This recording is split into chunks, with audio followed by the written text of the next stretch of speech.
Larghissima partecipazione e profonda commozione per l'ultimo saluto a Don Giuseppe Mazzocco, oggi pomeriggio, mercoledì 14 luglio, nella chiesa cattedrale di Adria.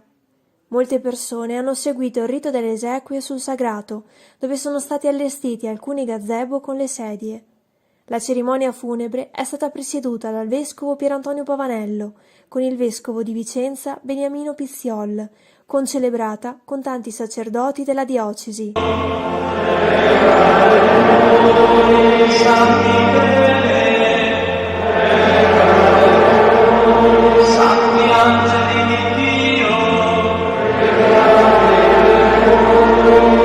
Significativa la presenza di Don Maurizio Bolzon, che insieme a Don Davide Vivian ha operato fianco a fianco con Don Giuseppe fino all'ultimo, particolarmente provato. Al suo fianco Fra Luca Santato, anche lui impegnato in Mozambico, sempre con gli occhi fissi sul feretro. Increduli e senza parole anche Don Giuliano Zatarin e Don Gabriele Fantinati, padri spirituali di Don Giuseppe e di altri missionari polesani.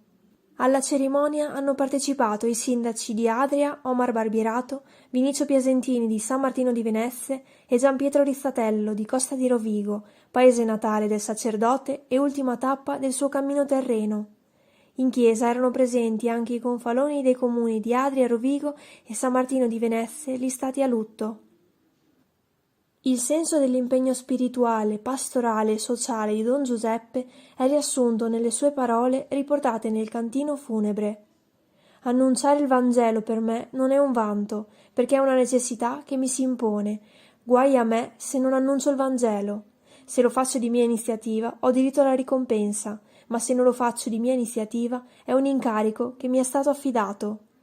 Don Giuseppe aveva 59 anni, sicuramente aveva ancora tante cose da fare per questo, come ha detto il vescovo Pierantonio.